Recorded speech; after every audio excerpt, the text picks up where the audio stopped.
तो दोस्तों पहले मैं आप लोगों को दो अपडेट दे रहा हूं, गौर से सुनिए। पहला, मैं आप लोगों को बताना चाहता हूं कि आप लोगों का जो मैराथन क्लास है ये आप लोग 31 या आप लोग 1 फरवरी को देखना चाहते हैं, ये आप लोग कमेंट सेक्शन में बताएं, या आप लोग 2 फरवरी को देखना चाहते हैं, कमेंट सेक्शन में जरूर बताएं।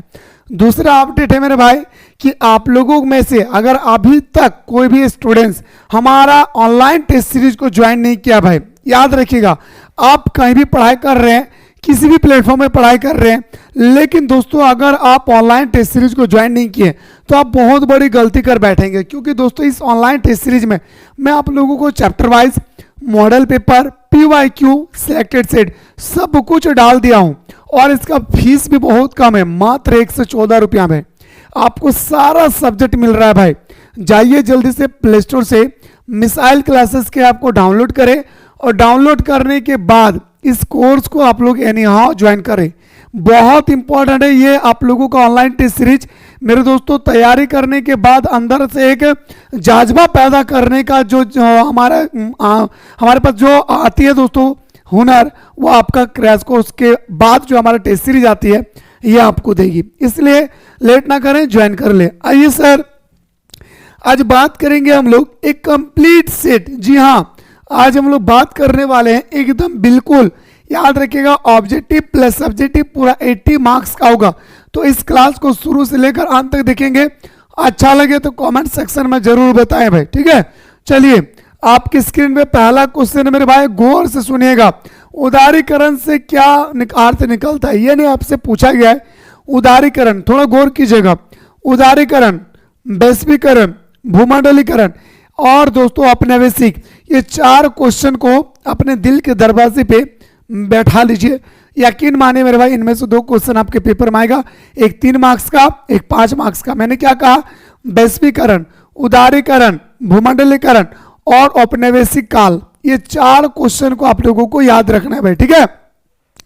तो बताएंगे सर उदारीकरण को ही हम लोग बोलते एक तरह का वैश्वीकरण। वैश्वीकरण याद रखे भाई। और मैं आपको बताना चाहूंगा कि वैश्वीकरण का सीधा सीधा जो अर्थ होता है, इसका मतलब होता है मुक्त व्यापार, यानी आओ सनम जाओ सनम, यानी खुलेआम बाजार। क्या बोलेंगे सर, हमारा ऑप्शन नंबर आपका बिल्कुल सही उत्तर हो जाएगा डी, ठीक है। चलिए, आपकी स्क्रीन पे अगला क्वेश्चन है सर, स्वामी सहजानंद सरस्वती का संबंध किससे है। आपसे क्वेश्चन नंबर 2 पूछा गया है कि जो हमारा स्वामी सहजानंद सरस्वती है, आखिर इनका संबंध किससे है। तो बताएंगे सर किसान आंदोलन से। कहां से मेरे भाई, तो ये साधारण भाषा में याद रखिएगा, किसान आंदोलन से, ठीक है ना। चलिए, क्वेश्चन नंबर आपका 3 है सर, C2 किस राजनीतिक दल से जुड़ा हुआ है भाई। आपसे क्वेश्चन नंबर 3 पूछा गया, जो C2 है वह किस राजनीतिक दल से जुड़ा हुआ है भाई। तो बताएंगे सर हमारे याद रखिए CPM। क्या बोलेंगे सर, हमारा CPM याद रखिए दोस्तों। ऑप्शन नंबर क्या जाएगा सर, सी। अगर ये पूछा जाएगा कहाँ पे है मेरे भाई, तो बताएंगे सर महाराष्ट्र में। कहाँ पे, तो बताएंगे सर महाराष्ट्र में, ठीक है। चलिए, अगला क्वेश्चन पे आते हैं सर, आत्मसम्मान आंदोलन के प्रणेता कौन है भाई। बहुत इंपॉर्टेंट है, बहुत इंपॉर्टेंट है क्वेश्चन नंबर 4। आत्मसम्मान आंदोलन के अगर नेता की बात करें तो मेरे दोस्तों वो हमारा नेता हो जाएगा काशीराम। क्या हो जाएगा सर, हमारा काशीराम हमारा राइट आंसर होगा, ठीक है ना। चलिए, आपकी स्क्रीन पे अगला क्वेश्चन है सर, क्वेश्चन नंबर आपका 5 है कि निम्न में से किस आंदोलन का संबंध पर्यावरण समस्या से जुड़ा हुआ है। किस आंदोलन का संबंध जो है हमारा पर्यावरण आंदोलन से जुड़ा हुआ है। देखिए दोस्तों, पर्यावरण से हमारा जुड़ा हुआ है चिपको आंदोलन।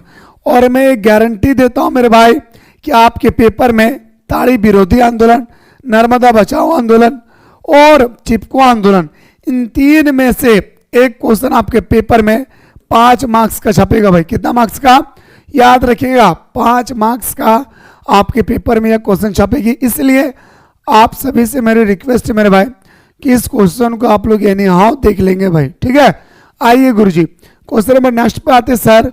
क्वेश्चन नंबर नेक्स्ट है सर, भारत में जनाधिक्य का मूल्य कारण क्या है।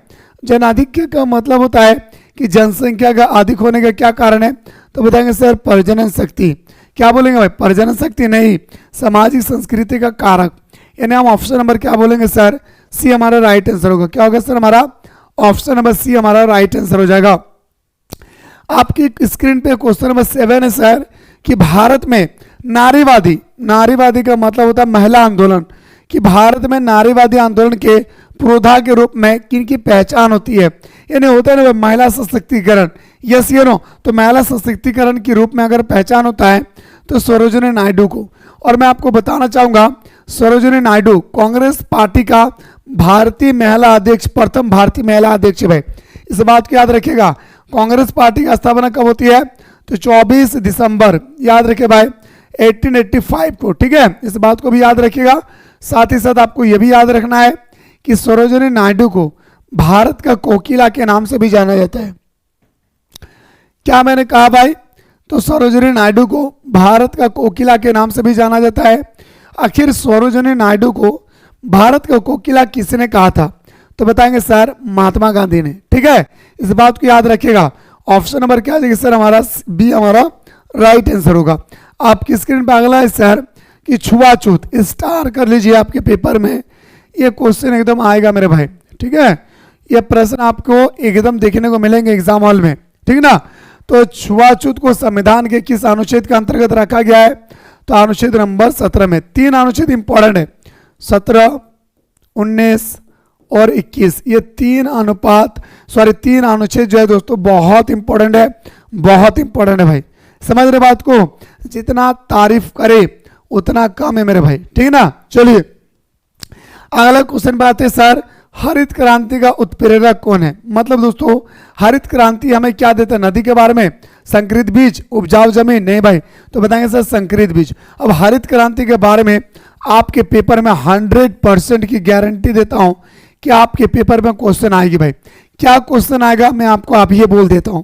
हरित क्रांति किसे कहते हैं, हरित क्रांति के सकारात्मक और हरित क्रांति के नकारात्मक पहलुओं के बारे में वर्णन करें। क्या मैंने कहा, हरित क्रांति किसे कहते हैं, हरित क्रांति के सकारात्मक और नकारात्मक पहलुओं के बारे में वर्णन करें। तीसरी बात याद रखिएगा मेरे भाई, क्या कि हरित क्रांति का जनक किसे माना जाता है, तो बताएंगे sir doctor S Swaminathan, Swaminathan, क्या बोलेंगे, स्वामीनाथन, क्या बोलेंगे सर, डॉक्टर एस स्वामीनाथन, ठीक है। अगर आपसे पूछा जाएगा जो हमारा हरित क्रांति है दोस्तों वो किस फसल के लिए सफल हुआ, तो बताएंगे सर फसल का नाम हमारा क्या हो जाएगी, गेहूं हो जाएगा भाई। क्या बोलेंगे सर, हमारा गेहूं, इसका हमारा राइट आंसर होगा। कौन राज्य में सफल हुआ था, तो बताएंगे सर हमारा पंजाब प्लस हरियाणा। याद रखिएगा, जितना डिटेल्स में बता रहा हूं ना याद रखना है भाई, ठीक है, समझ गए मेरे भाई। तो ये सारा क्वेश्चनों को मेरे दोस्तों विस्तार पूर्वक आप लोगों को क्या करने लाए देख लेना भाई, बहुत इंपॉर्टेंट क्वेश्चन है भाई, एक एक क्वेश्चनों को इत्मीनान से आप लोग देखिए मेरे भाई, ठीक है ना। चलिए आपकी स्क्रीन पे अगला क्वेश्चन बात है सर कि किसने सीमांत मानव की अवधारणा की देन भाई। ये स्टेटमेंट वाला क्वेश्चन तो भर भर के आता है भाई, तो बताएंगे सर हमारा रॉबर्ट ई पार्क। इतना धीरे इसलिए मैं बता रहा दोस्त, आप सभी को पता होगा कि हमारी गला पूरी बैठी हुई है भाई, है ना, इस कारण से काफी प्रॉब्लम होती है मेरे भाई। आप लोग हमारे वॉइस को क्या करें भाई, कंजस्ट कर ले, एडजस्ट कर ले, है ना। आप सभी को पता है कि मैं इस जिंदगी में इतना सोलो कभी नहीं पढ़ाता हूं भाई, लेकिन मजबूर है मेरे भाई, जोर से बोल रहा हूं तो वॉइस गूंज रही है। दूसरा, और जोर से बोल रहा हूं ना दोस्त तो पेन हो रहा है, दर्द हो रही है, इस कारण से मैं आप लोगों को इत्मीनान से बता रहा हूं। मैं नहीं चाहता हूं दोस्तों कि क्लास स्टॉप हो जाए, इसलिए धीरे धीरे ही सही, लेकिन मैं आपको बताऊंगा जरूर भाई, ठीक है। चलिए आपकी स्क्रीन पर अगला है सर, पश्चिमीकरण की अवधारणा किसने दिया था। स्टार लगा लीजिए इस क्वेश्चन को, एकदम 4-5 को स्टार लगा लीजिएगा। क्वेश्चन नंबर 11 का एकदम पेपर में आएगा, तो बताएंगे सर श्रीनिवास। क्या बोलेंगे सर, हमारा श्रीनिवास। आपकी स्क्रीन पर अगला है सर कि जाति पूर्वाग्रह का क्या अर्थ है भाई। क्वेश्चन नंबर 12 पूछा गया है कि जाति पूर्वाग्रह का क्या अर्थ है भाई, तो बताएंगे सर किसी जाति से संबंधित अवैज्ञानिक एवं गलत अवधारणा। इन्हें ऑप्शन नंबर क्या आ जाएगी सर, तो सिंपल भाषा में बताएंगे सर हमारा ऑप्शन नंबर क्या आ जाएगा सर, ऑप्शन नंबर आपका डी इसका राइट आंसर होगा। चलिए आपकी स्क्रीन पे अगला क्वेश्चन आते हैं सर, क्वेश्चन नंबर 13 है, निम्न में से कौन परिवार की विशेषता है। देखिए दोस्तों एक परिवार की क्या विशेषता हो सकता है, अनुमान लगाइए। तो बोलेंगे सर परिवार की विशेषता होती है सार्वभौमिकता, भावनात्मक, सोचने बूझने का जगह होती है भाई, सीमित आकार होता है, यानी हमारा ऑप्शन नंबर क्या जाएगा सर, डी आपका राइट आंसर होगा। क्या होगा सर, हमारा ऑप्शन नंबर आपका डी इसका राइट आंसर होगा। अगला क्वेश्चन पे आते हैं सर कि बहुपति विवाह किस जनजाति में पाया जाता है भाई? बहुत इंपॉर्टेंट, इसे स्टार लगा लीजिए भाई। क्वेश्चन नंबर 14 को स्टार लगा लीजिए भाई, बहुत इंपॉर्टेंट है कि बहुपति विवाह किस जनजाति में पाया जाता है भाई? क्वेश्चन नंबर 14 पूछा गया है कि बहुपति विवाह जो है पाया जाता है कहाँ पे? टोंडा जनजाति में। कहाँ मेरे भाई? तो आपको एकदम साधारण भाषा में बताना चाहूंगा, टोंडा जनजाति में बहुपति विवाह पाया जाता है भाई। ठीक है, चलिए। अन्य बहुपति विवाह क्या सर? एक मर्द, जी हाँ, एक मर्द कई महिलाओं के साथ विवाह कर सकते हैं भाई। एक मर्द कई महिलाओं के साथ विवाह कर सकते हैं। ठीक है, चलिए आपकी स्क्रीन पे अगला क्वेश्चन पे आते हैं सर, राष्ट्रवाद का क्या अर्थ होती है? और मैंने आप लोगों को यह भी बताया था कि ये 2 मार्क्स का आपके पेपर में छपेगा कि राष्ट्रवाद किसे कहते हैं। तो अपने देश से प्रेम करना ही राष्ट्रवाद कहलाता है भाई। ठीक है, तो बताएंगे सर, सामान्य सामाजिक पृष्ठभूमि हो, सामान्य जाति पृष्ठभूमि हो, सामान्य भौगोलिक पृष्ठभूमि हो, यानी इनमें से कोई नहीं भाई। क्या? ऑप्शन नंबर डी हमारा राइट आंसर होगा। याद रखिएगा दोस्तों। क्यों भाई? क्योंकि दोस्तों आपको मैं बताना चाहूंगा, इसका अर्थ होता है अपने देश के प्रति प्रेम रखना, अपने देश के प्रति प्यार करना हमारा राष्ट्रवाद कहलाता है। जबकि यहाँ पे एक भी ऑप्शन नहीं दिख रहा, इसलिए हमारा ऑप्शन नंबर डी हमारा राइट आंसर होगा। समझ गए भाई? चलिए आपकी स्क्रीन पर अगला क्वेश्चन है सर कि चाचा। देखिए दोस्तों, मैं आपको बताना चाहूंगा नातेदारी के बारे में आपके पेपर में 7 मार्क्स का क्वेश्चन आएगा भाई, 7 मार्क्स का। याद रखिएगा भाई, एक 5 मार्क्स का फिक्स है और दोस्तों 2 क्वेश्चन आएगा ऑब्जेक्टिव में, एकदम फिक्स है, एकदम स्टाम्प लगा लीजिए कि आपके पेपर में आएगा भाई। तो चाचा हमारा द्वितीय नातेदारी भाई, क्या बोलेंगे? हमारा चाचा, चाची, फूफा, फूफी, क्या भाई? हमारा द्वितीय नातेदारी है। ठीक है, चलिए आपकी स्क्रीन पे अगला क्वेश्चन पे आते हैं सर। क्वेश्चन नंबर नेक्स्ट, पंचायती राज में कितने स्तर होते हैं भाई? पंचायती राज्य की हम बात करें तो हमारा 3 स्तर होती है भाई। कितना? 3 स्तर होती है यार। यहाँ पे मैं कुछ आपको डिटेल्स बता रहा हूँ, आप लोग गौर से सुनिएगा भाई। पहला, अगर हम पहला पॉइंट की अगर हम बात करें तो दोस्तों पंचायती राज व्यवस्था की शुरुआत याद रखिए कब हुआ था? तो बताएंगे सर 2 अक्टूबर, ठीक है, 1959 को हुआ था। याद रखिएगा कहाँ हुआ था? तो राजस्थान में। कहाँ पे मेरे भाई? तो बताएंगे सर राजस्थान में। राजस्थान में कहाँ? तो नागौर जिला में। ठीक है, कहाँ पे मेरे भाई? नागौर जिला में। याद रखिएगा, भूलना नहीं है भाई। तीसरा याद रखिएगा कि बताइए सर हमारा पंचायत राज व्यवस्था कितने स्तरीय थे? स्तरीय।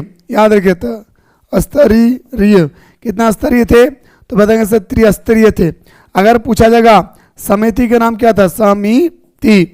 अगर आपसे पूछा जाएगा समिति का क्या नाम था? बलवंत।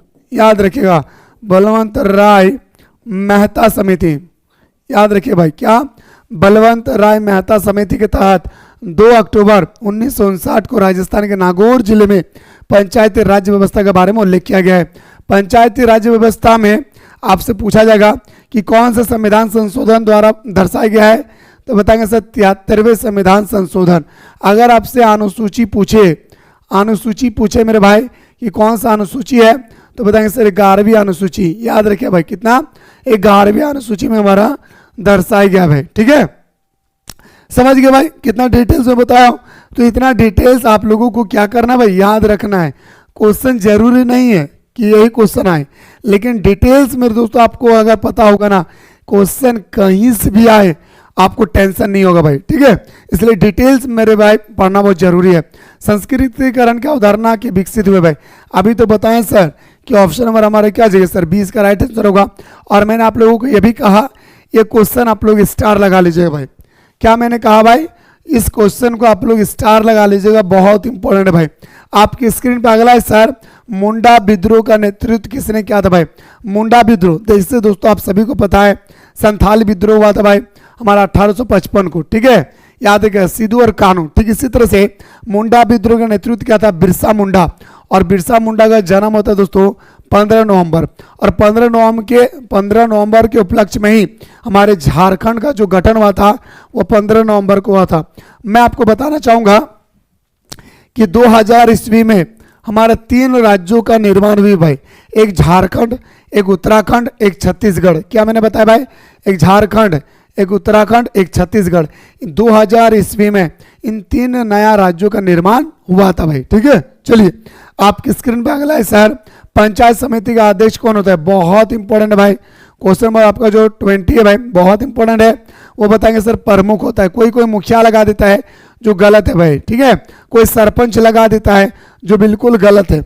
इसका राइट आंसर की अगर हम लोग बात करें, चर्चा करें, तो प्रमुख होगा भाई, ठीक है। चलिए आपकी स्क्रीन पे क्वेश्चन नंबर 21 है। चिपको आंदोलन का संबंध किससे भाई? वृक्षों की रक्षा करना। क्या मेरे भाई? ये उत्तराखंड के खेजरी, उत्तराखंड के खेजरी जिले से शुरुआत है। कहाँ पे? खेजरी, याद रखिए भाई, कहाँ से? खेजरी, याद रखिएगा, कहाँ से मेरे भाई? खेजरी से शुरुआत है, ठीक है। चलिए अगला क्वेश्चन पे आते हैं सर। किसने कहा नागरिकता एक जीवन पद्धति? भाई मतलब किसने कहा शहर में रहेंगे तभी हमारा जीवन संभव है? ये कहने वाला था विर्थ। कौन था मेरे भाई? ये कहने वाला था मेरे भाई, याद रखिएगा, हमारा विर्थ इसका राइट आंसर होगा। क्या होगा मेरे भाई? विर्थ इसका राइट आंसर होगा। आपकी स्क्रीन पे क्वेश्चन नंबर 23 है कि जाति व्यवस्था की उत्पत्ति संबंधित द्वित्व का सिद्धांत किस वेद में वर्णित है? सबसे पहले तो जानिए मेरे भाई कि वेद कितना है? 4, ठीक है। और वेदांग कितना है? वेदांग की संख्या पूछे 6, पुराणों की संख्या पूछे, पुराणों की संख्या अगर आपसे पूछे तो बताएंगे सर हमारा 18, ठीक है। इसके अलावा अगर आपसे पूछा जाएगा कि बताइए सबसे पुराना वेद कौन सा भाई, तो आपको सबसे पुराना वेद बताना है ऋग्वेद। याद रखिएगा संगीत का संबंध किससे है? संगीत का संबंध तो आपको बताना मेरे भाई क्या? तो बताएंगे सर आपका संगीत का संबंध अगर बात करें, याद रखिए मेरे भाई, संगीत का संबंध अगर बात करें तो आपको बताना होगा बहुत ही प्यारा तरीके से समवेद से भाई, जादू टोना का बोले यजुर्वेद से, ठीक है।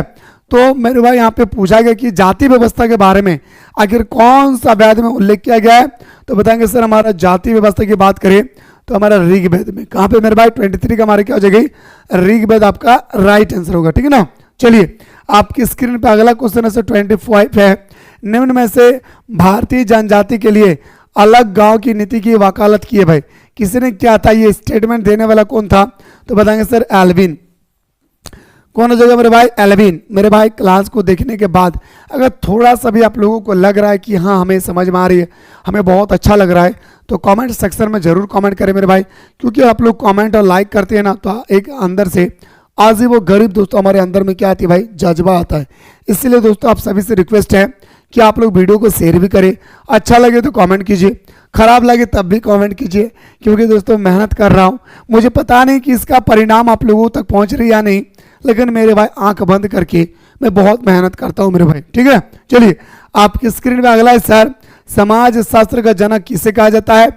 एकदम आप लोग याद रखिएगा, ये आएगा नहीं बल्कि आपका एग्जाम सेंटर जहां दिया है ना वहीं पे आकर के ये क्वेश्चन बैठा हुआ है भाई, ठीक है। तो बताएंगे सर अगस्त कॉम्टे, ठीक ना। चलिए आपकी स्क्रीन पे अगला सर, भारतीय राष्ट्रीय कांग्रेस के संस्थापक कौन है? ए.ओ. ह्यूम। अभी तो बताया सर 24 दिसंबर है ना भाई 1885 को, 1885, ठीक है ना। चलिए आपकी स्क्रीन पे अगला है सर, ग्रामीण और नगरीय समाज में पृथक करने का क्या आधार है भाई? पृथक का मतलब होता है अलग। गांव को शहर से कौन अलग करता है भाई? बताइए। अब सिंपल से क्वेश्चन है भाई, लॉजिक लगाइए, गांव को शहर से कौन अलग करता है? कितना सिंपल है भाई, व्यवसाय। क्यों? क्योंकि गांव की जनसंख्या मेरे भाई, गांव के लोग प्राथमिक क्रियाकलाप पर निर्भर होते हैं, जैसे खनन करना, लकड़ी काटना, पशुपालन, भेड़ पालन, सुअर पालन, मछली पालन, खेती करना। जबकि शहर के लोग विनिर्माण करते हैं, जैसे बिजनेस करना, है ना भाई, समझ रहे ना, जैसे दोस्तों जॉब करना, समझ रहे। तो ये ऑप्शन नंबर हमारा सी इसका राइट आंसर होगा। अगला, क्षेत्रवाद की समस्या का मूल्य कारण क्या है भाई? क्षेत्रवाद का मतलब होता है, एकदम सिंपल भाषा में समझिए, क्षेत्रवाद का मतलब होता है दोस्तों भाषाई आधार पर राज्यों का अलग मांग करना क्षेत्रवाद कहलाता है।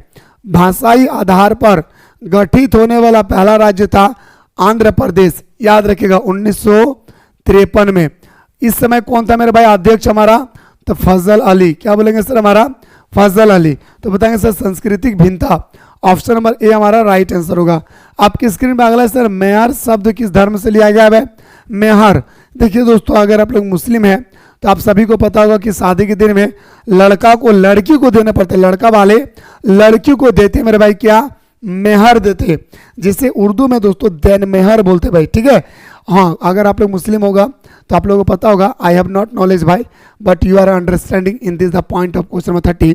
अब हम लोग दोस्तों बिना देर किए, अगर ऑब्जेक्टिव समझ गए तो हम लोग बिना देर किए सब्जेक्टिव की ओर मूव करते हैं। क्वेश्चन भाई, प्रीति सतात्मक। देखिए दोस्तों, प्रीति वंश किसे कहते हैं और मातृवंश किसे कहते हैं, दोनों भी शब्द दोस्तों बहुत इंपॉर्टेंट है, ठीक ना।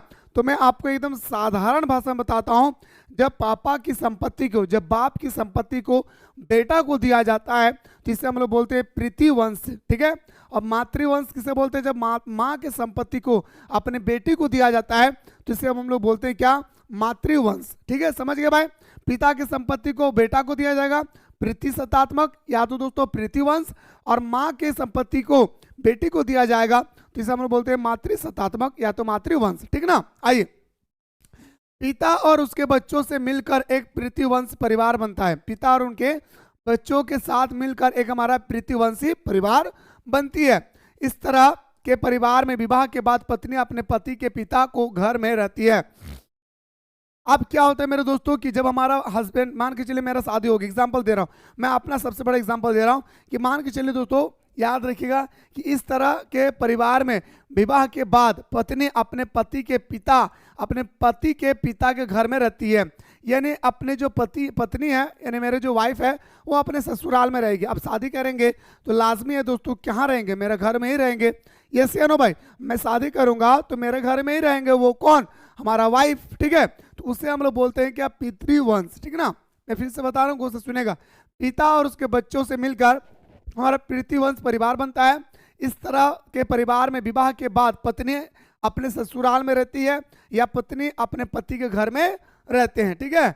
परिवार की वंशावली पिता की होती है और परिवार की जो वंशावली होती है वो पिता का ही होता है। परिवार की जो हमारा वंशावली होती है ये हमारा पिता का ही होता है, ठीक है ना।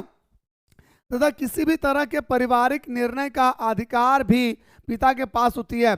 और बताया जाता है दोस्तों कि किसी भी तरह के पारिवारिक निर्णय, यानी मुझे कुछ भी निर्णय लेना है, यानी घर में कोई डिसीजन लेना है, जैसे सरस्वती पूजा हुआ, अब सरस्वती पूजा में कैसे कार्यक्रम करना है, क्या करना है, मूर्ति कितना दामी का लाना है, कितना रुपया का खर्चा करना है, ये सारा एक पिता करेंगे, ना कोई महिला करेगी और ना घर के कोई और मेंबर करेंगे, बल्कि करेगा कौन, जो हमारे घर का पिता होगा, बुजुर्ग होगा, वही दोस्तों इस बात का डिसीजन लेगी, ठीक है।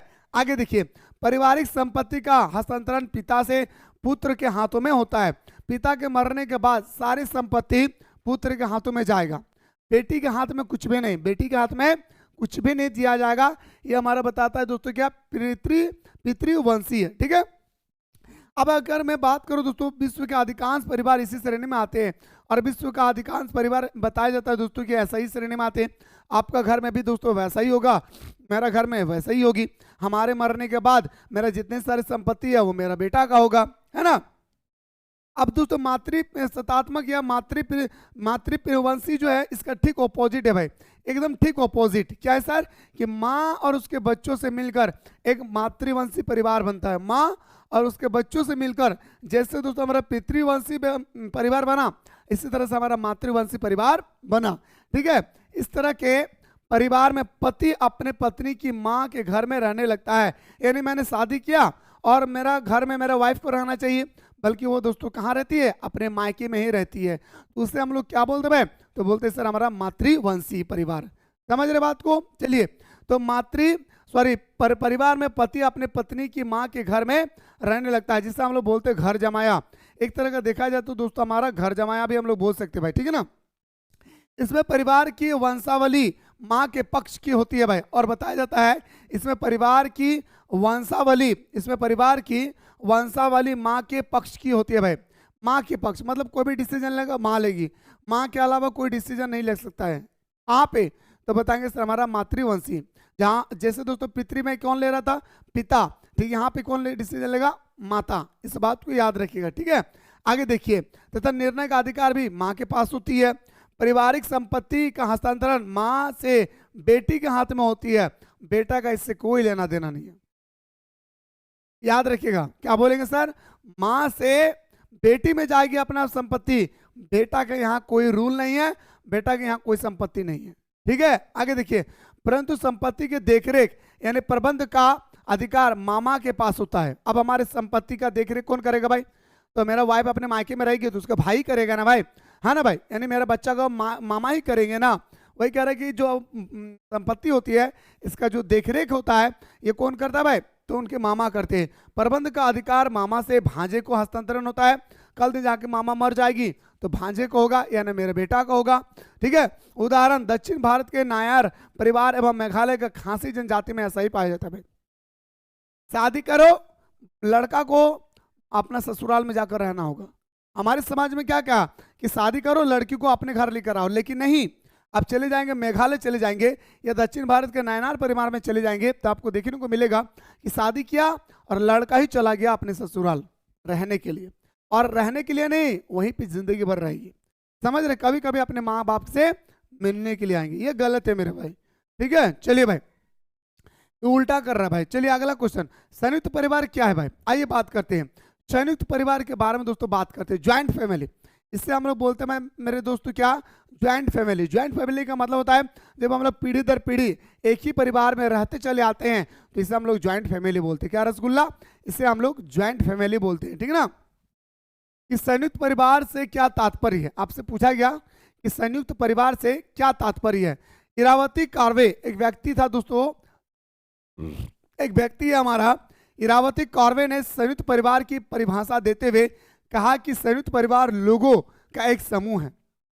क्या कहा मेरे भाई, हमारे इरावती परिवार कार्वे ने क्या कहा कि संयुक्त परिवार की परिभाषा देते हुए कहा कि संयुक्त परिवार लोगों का एक समूह है।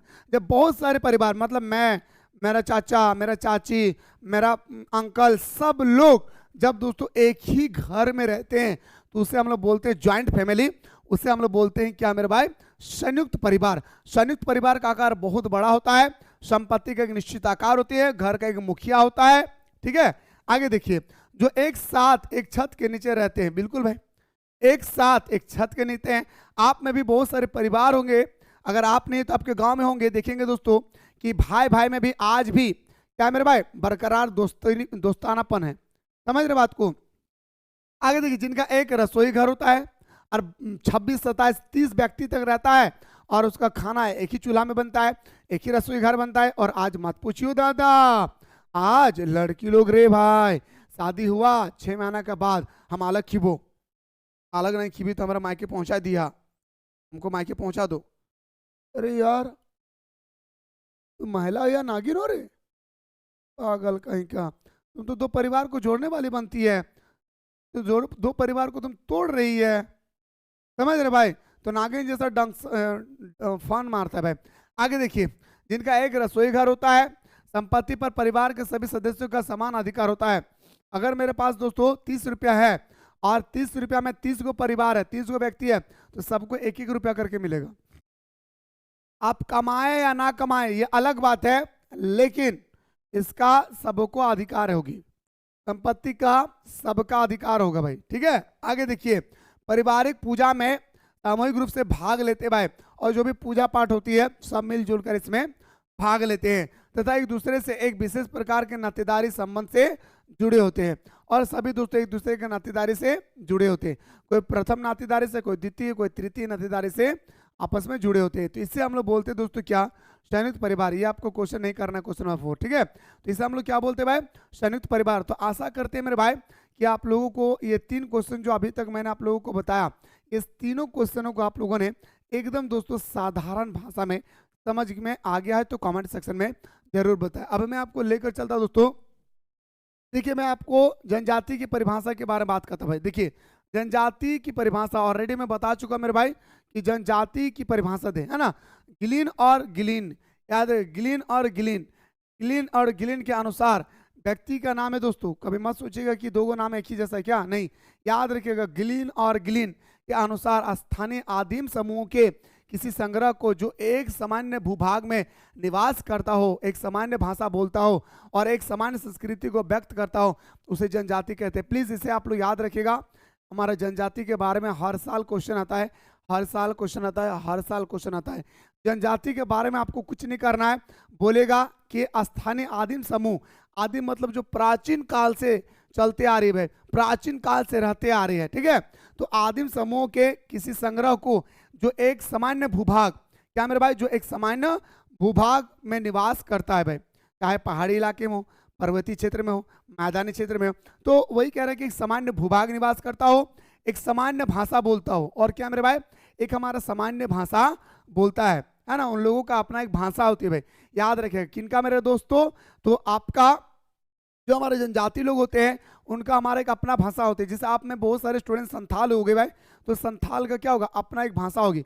संथाल का क्या होगा दोस्तों, अपना एक भाषा होगा। जैसे हमारा खोठा भाषा है हमारे गांव पे, तो हमारा खोठा भाषा होती है, तो सबका अपना एक क्या होता है भाई, निश्चित भाषा बोलता है भाई, और एक सामान्य संस्कृति को व्यक्त करता है। और सबका अपना अपना क्या है दोस्तों, एक संस्कृति होती है ना। सबका अपना अपना क्या है दोस्तों, एक संस्कृति होती है, तो उसी को बोलते हैं दोस्तों हम लोग जनजाति। ठीक है, अब आते हैं जाति और जनजाति में दो अंतर बताइए। देखिए दोस्तों, जाति, जैसे जाति बोलते हैं, मैं हिंदू हूं, मैं मुस्लिम हूं, सिख हूं, ईसाई हूं, ये हमारा जाति हो गया। और जनजाति तो अभी मैं आपको डेफिनेशन दिया ही हूं भाई। ठीक है, आगे देखिए, जनजाति और जाति में दो अंतर है भाई। पहला, एक जनजाति का, और इसे इंग्लिश में ट्रेब बोलते हैं भाई। ठीक है, एक जनजाति का निश्चित भूभाग अथवा क्षेत्र होता है, परंतु जाति का कोई निश्चित क्षेत्र नहीं होता भाई।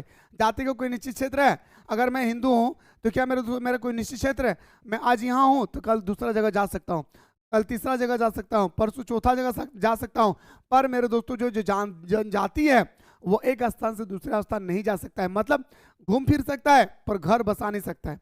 समझ रहे मेरे बात को। तो पहला पॉइंट याद रखिएगा, जनजातीय का निश्चित भूभाग अथवा क्षेत्र होता है। वहीं अगर हम बात करें हमारा जाति का, तो जाति का कोई निश्चित क्षेत्र नहीं होता है। जाति का क्या नहीं होता है मेरे भाई, एक निश्चित क्षेत्र नहीं होता है। ठीक है, चलिए अगला पॉइंट पे आते सर। जाति में सदैव अंतर्विवाह पाया जाता है। जाति में क्या होता है मेरे भाई, हमारा अंतर्विवाह पाया जाता है। जाति में दोस्तों हमारा अंतर्विवाह नहीं, हमारे गोत्र के अनुसार ही हमारा शादी होगा। ठीक है, जाति में सदैव अंतर्विवाह पाए जाते हैं, परंतु जनजाति में कभी भी संपूर्ण रूप से अंतर्विवाह समूह नहीं होता है। याद रखिएगा, ये गलत लिखा भाई, ये हमारे जनजाति होगा। जनजाति में सदैव अंतर्विवाह पाया जाता है, और परंतु वन्य जाति कभी भी संपूर्ण रूप से अंतर्विवाह समूह नहीं होता है। देखिए दोस्तों, आज हम किसी भी समूह से जाकर के शादी कर सकते हैं, पर हमारे जो जनजातीय लोग होते हैं वो अपने ही धर्म से शादी करते हैं, अपने ही गोत्र से शादी करते हैं। समझ रहे बात को। ये तो सर आपका जाति और जनजाति, और इसके बारे में तो मैं आप लोगों को पहले और बहुत बेहतर तरीके से बता चुका हूँ। ठीक है, आप में से बहुत सारे स्टूडेंट्स ने नोट्स भी बनाया होगा। अब दोस्तों एक शब्द आती है, जाति एक बंद वर्ग है। ठीक है, ये किसने कहा था, सबसे पहले तो आप लोग कमेंट सेक्शन में बताइए कि जाति एक बंद वर्ग है। क्या मेरे भाई, जाति एक हमारा बंद वर्ग है। सबसे पहले कमेंट सेक्शन में आप लोग बताइए ये बात किसने बताया था। समझ रहे बात को, सबसे पहले कमेंट सेक्शन में बताएं ये बात किसने कहा था कि जाति एक बंद वर्ग है। ठीक है, आइए, जाति और वर्ग याद रखिए, जाति और वर्ग सामाजिक स्तरीकरण के महत्वपूर्ण साधन है। जाति और वर्ग याद रखिए, क्या बोल रहे भाई, जाति और वर्ग सामाजिक स्तरीकरण के महत्वपूर्ण साधन है। जाति का निर्धारण जन्म से होता है। जाति का निर्धारण क्या होता है भाई, जन्म से होती है, तथा व्यक्तियों के मृत्यु तथा तक जाति में कोई परिवर्तन नहीं होता है। नहीं भाई, अगर मैं हिंदू धर्म से हूं तो मैं हिंदू जाति का हूं, मुस्लिम धर्म से हूं तो मैं मुस्लिम धर्म से ही जन्म लिया हूं। ये अलग बात है दोस्तों कि हम बाद में जाकर धर्म में परिवर्तन करते हैं, तो पहले जमाने के लोग दोस्तों धर्म में परिवर्तन उतना नहीं करते थे। ठीक है, जितना आज हम लोग कर रहे हैं। फिर से एक बार बता रहा भाई, प्लीज सुनने की कोशिश कीजिएगा। जाति और वर्ग सामाजिक स्तरीकरण के महत्वपूर्ण साधन है। जाति और वर्ग क्या मेरे दोस्तों, सामाजिक स्तरीकरण का एक महत्वपूर्ण साधन है। जाति निर्धारण जन्म से ही होता है। जाति का जो निर्धारण होती है वो जन्म से ही होता है। समझ रहे बात को। जाति का जो निर्धारण होता है वो आपका याद रखिएगा जन्म से ही होता है, तथा व्यक्ति की मृत्यु तक जाति में कोई परिवर्तन नहीं होता है। व्यक्ति की मृत्यु तक जाति में कोई परिवर्तन नहीं होता है। मैं मुस्लिम धर्म से बिलोंग करता हूं तो मैं मुस्लिम होकर मरूंगा, मैं ईसाई धर्म में अगर बिलोंग कर रहा हूं तो मैं ईसाई धर्म होकर ही मरूंगा। जबकि वर्ग में आय के आधार पर परिवर्तन हो सकता है। जबकि जो वर्ग होती है, वर्ग किसे कहते हैं दोस्तों, सबका अपना अपना एक वर्ग होता है। जैसे आप जैसे स्टूडेंट्स का एक वर्ग है, हम जैसे टीचर्स का एक वर्ग है, शिक्षकों का एक वर्ग है, डॉक्टरों का एक वर्ग है, लेबरों का एक वर्ग है, मिस्त्रियों का एक वर्ग है, इंजीनियरों का एक वर्ग है, टोठा लोगों का एक वर्ग है, ताड़ी पीने वालों का एक वर्ग है। तो सबका दोस्तों एक ग्रुप होती है। तो आप अपने कर्म के अनुसार अपने वर्ग को दोस्तों परिवर्तन कर सकते हैं। आज हम ताड़ी पी रहे हैं, कल जाके अच्छा काम करेंगे तो दोस्तों हम अच्छा इंसान कहलाएंगे, तो हम अच्छे ग्रुप में शामिल होंगे। समझ रहे बात को? तो उसे बोलते हैं मेरे दोस्तों कि जब कोई व्यक्ति अपने कर्म के अनुसार अपने वर्ग में परिवर्तन करते हैं, अपने करियर में परिवर्तन करते हैं, तो उससे हम लोग बोलते हैं, याद रखिएगा, वर्ग।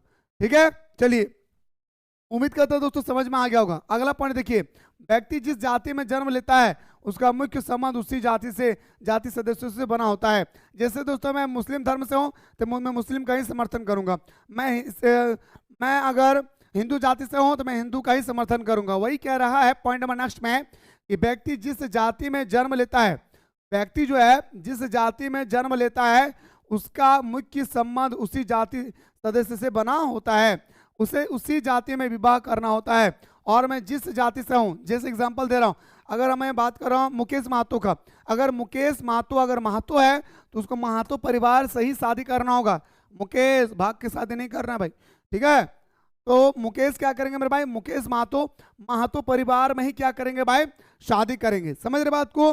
तो व्यक्ति जिस जाति में जन्म लेता है उसका मुख्य संबंध उसी जाति सदस्य से बना होता है, उसे उसी जाति में विवाह करना होता है तथा वह जाति से संबंधित परंपरागत व्यवसाय को अपनाने का बाध्य होता है। और दोस्तों हमारे जाति में, हमारे घर में जो व्यवसाय है, जो बिजनेस चल रहा है, उसी बिजनेस को दोस्तों हमें अपनाना होगा। समझ रहे? मुझे क्या करना होगा रसगुल्ला, मुझे उसी बिजनेस को अपनाना होगा। समझ रहे? चलिए, अतः कहा जा सकता है कि जाति एक बंद वर्ग है। जाति क्या भाई, एक बंद वर्ग है, जो आप एक पिंजड़े में बंद हो गए भाई। जाति क्या मेरे भाई, एक बंद वर्ग है जो एक पिंजड़े में बंद हो गया भाई। ठीक है, मातृसत्तात्मक परिवार और पितृसत्तात्मक परिवार में क्या अंतर है, मैं इसके बारे में क्या बताऊं भाई आप लोगों को, तो पूरा डिटेल्स में मैंने आप लोगों को अभी जस्ट बताया कि पितृसत्तात्मक और मातृसत्तात्मक क्या है भाई। ठीक है, फिर भी और एक बार बता देता भाई कि मातृसत्तात्मक परिवार ऐसे परिवार जिनमें माता या परिवार की आय अन्य किसी स्त्री के नाम पर वंश चलता है तथा परिवार में उसकी प्रधानता होती है, मातृसत्तात्मक कहलाता है। मातृसत्तात्मक संयुक्त परिवार कहलाते हैं। इस प्रकार के परिवार प्राय दक्षिण मलाबार क्षेत्र में रूप में पाया जाता है, नानार परिवार पाया जाता है, मेघालय में पाया जाता है। ठीक है, आइए इसके बारे में ज्यादा बात नहीं करते भाई, ठीक है ना। और नातेदारी के बारे में बात करते सर। नातेदारी के बारे में ऑलरेडी दोस्तों मैंने आप लोगों को बहुत गजब तरीके से बताया था। प्राथमिक नातेदारी, द्वितीय नातेदारी, तृतीय नातेदारी, तीनों ही नातेदारी के बारे में मैंने बहुत ही प्यारे तरीके से आप लोगों को समझाया था भाई। ठीक है, आइए तो नातेदारी व्यवस्था की विशेषता का उल्लेख करें। नातेदारी व्यवस्था निम्नलिखित विशेषता है। नातेदारी जो व्यवस्था होती है इसका हम लोग निम्नलिखित तरीके से उल्लेख कर सकते हैं भाई। क्या रसगुल्ला, सुनेगा। नातेदारी दो संस्था है भाई। परिवार एक विवाह का प्रतिफल है जो जन्म, मृत्यु एवं स्त्री पुरुष के शारीरिक संबंध से जुड़े व्यवहार का नियम करती है भाई। क्या बोल रहे हैं, नातेदारी व्यवस्था की विशेषता। मेरे दोस्तों एग्जाम में दो क्वेश्चन आएगी, या तो नातेदारी व्यवस्था की विशेषता बताएं या तो दोस्तों नातेदारी कितने प्रकार के होते हैं वर्णन करें। ये दो क्वेश्चन में से एक क्वेश्चन आपके पेपर में फिक्स है, फिक्स है, फिक्स है और हाल में फिक्स है। इस बात को याद रखिएगा, मैं फिर से कह रहा हूं, समझ रहे बात को। चलिए भाई, तो नातेदारी दो संस्था है, परिवार एवं विवाह का प्रतिफल है। परिवार एवं विवाह का क्या रसगुल्ला, प्रतिफल है जो जन्म, मृत्यु एवं स्त्री पुरुष के शारीरिक संबंध से जुड़े व्यवहार का नियमन करती है भाई। ठीक है, दूसरा विशेषता क्या है सर इसकी, यह एक दूसरे के प्रति अधिकारों तथा कर्तव्यों के बारे में तथा एक दूसरे की अभिरुचियों एवं उपेक्षाओं के बारे में बताते हैं। नहीं, अगर मेरा पापा का बोलेंगे पापा मुझे ये खाना है, पापा कहेंगे बेटा तुम ये ला दो, तो हमारे पास क्या है दोस्तों, एक हमारा जुड़ा हुआ भाई क्या है दोस्तों, ये एक दूसरे के प्रति अधिकारों तथा कर्तव्यों के बारे में तथा एक दूसरे की अभिरुचियों एवं उपेक्षाओं के बारे में बात करती है।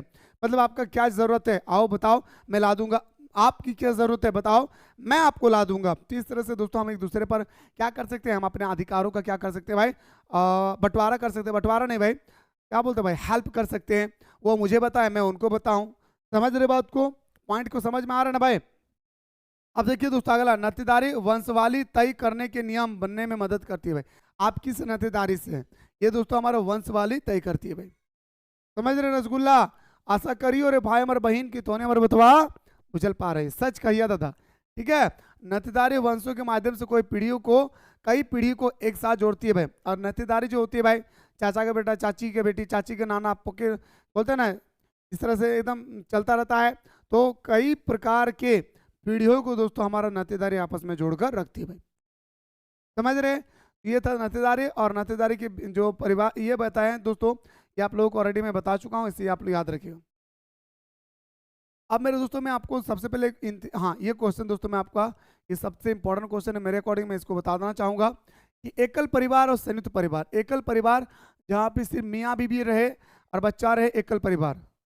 ठीक है, याद रखिएगा, जहाँ पे मियाँ बीवी रहे वहाँ पे सिर्फ एकल परिवार। जैसे कोमल कह रही है कि हम अपने हस्बैंड के साथ ही रहेंगे और किसी के साथ नहीं रहेंगे, जैसे है ना, इसी तरह से इसको बोलते हैं हम लोग एकल परिवार।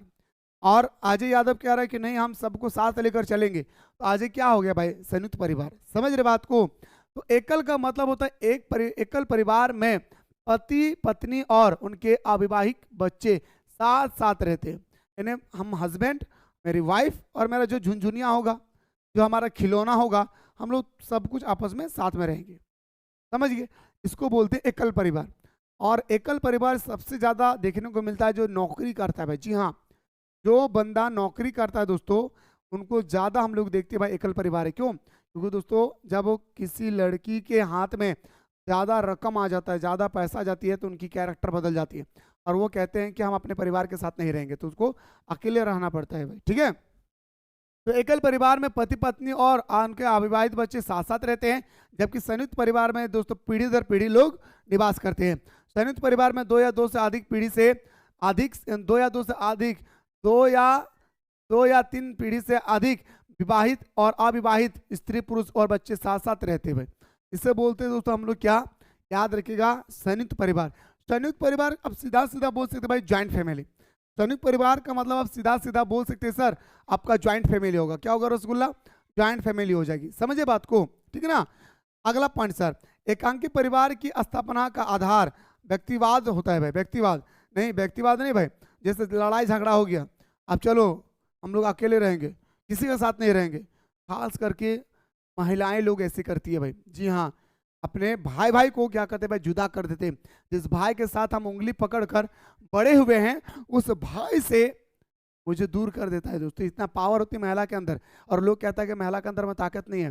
महिलाओं के अंदर में बहुत ताकत है रसगुल्ला, बहुत ताकत है, कभी कोई मर्द अंदाजा नहीं लगा सकता। जी हाँ, आइए, मतलब बैठा हुआ परिवार को, बनाए हुए परिवार को कैसे उजाड़ना है, सिर्फ दो लफ्ज कहकर उस परिवार को उजाड़ देगा जो सालों साल चलती आ रही थी। ठीक है, आइए बात करते हैं। दूसरा पॉइंट, एकांकी परिवार की स्थापना का आधार व्यक्तिवाद होता है। लड़ाई झगड़ा हुआ, चलो अपना अपना परिवार बना लो। संयुक्त परिवार समष्टिवादी विचारधारा पर आधारित होते हैं। समष्टिवादी मतलब सब मिलजुल कर, कोई भी डिसीजन होता है सब मिलजुल कर आपस में क्या करते हैं मेरे दोस्तों, बैठक होती है, बैठक में जो डिसीजन आता है उसी का सब लोग पालन करते हैं भाई। ठीक है, समझ गए मेरे भाई? ठीक है ना। तो गोपाल दत्ता आप क्लास कैसे कर पा रहे भाई तब आप? ठीक है, आगे देखिए, एकल परिवार में प्रत्येक कार्य का उत्तरदायी परिवार के माँ बाप पर होता है। यहाँ पर एकल परिवार में प्रत्येक कार्य का उत्तरदायी परिवार के माँ बाप पर होता है। माँ बाप मतलब ये ससुर सास मत सोचिए, याद रखिएगा क्या है भाई, यहाँ पे हम है, मैं और मेरा वाइफ अगर है तो माँ बाप हम लोग हो गए अपने बच्चों का। समझ रहे बात को? एकल परिवार में प्रत्येक कार्य का उत्तरदायित्व परिवार माँ बाप पर होता है। संयुक्त परिवार के सभी कार्यों का उत्तरदायित्व कर्ता और मुखिया पर होता है। मुखिया कौन है भाई? तो संयुक्त परिवार का एक मुखिया होता है भाई। क्या बोलेंगे सर?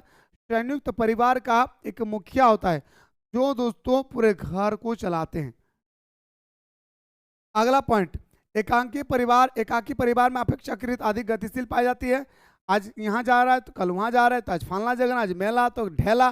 लेकिन दोस्तों आप ज्वाइंट फैमिली में ऐसा नहीं कर सकते भाई। कहीं जाएंगे तो आपको पहले परमिशन लेना होगा, लेकिन ज्वाइंट फैमिली एकल परिवार में किससे परमिशन लेगा? हस्बैंड। नहीं जाएंगे बस रूठ जाएगा, खाएगा मिट्टी का ढेला।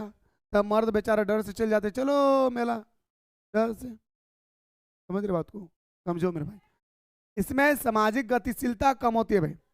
और इसमें क्या होता है मेरे भाई, हमारी सामाजिक गतिशीलता क्या होती है रसगुल्ला, कम होती है। ठीक है, आगे देखिए, स्त्री की स्थिति अच्छी होती है। इसमें स्त्री की स्थिति क्या होती है? अच्छी होती है। अगर एक लड़की होगी और एक कमाने वाला होगा तो मेरे दोस्तों अच्छा ही तो होगा। 10 रुपये वाला लिपस्टिक मांगेगी तो 50 रुपये वाला ला देंगे। क्यों? क्योंकि हमको एक ही तो लड़की पालना है ना, एक ही को तो औरत पालना है ना। संयुक्त परिवार में ऐसा नहीं होता भाई, ठीक है। स्त्री की दुर्दशा रहती है भाई, इतना भी दुर्दशा नहीं है जितना ये लोग लिखा है। माता पिता का बच्चों पर अधिक नियंत्रण रहता है, और माता पिता पर दोस्तों बच्चों का अधिक क्या होता है भाई? नियंत्रण होता है, कंट्रोलेट होता है, ठीक है। परिवार के वृद्धा जवानों पर परिवार पर नियंत्रण रहता है, और जो वृद्ध व्यक्ति होते हैं, वृद्ध का मतलब बोल सकते हैं सर जो बूढ़ा व्यक्ति होता है, वही दोस्तों इस परिवार का क्या होता है?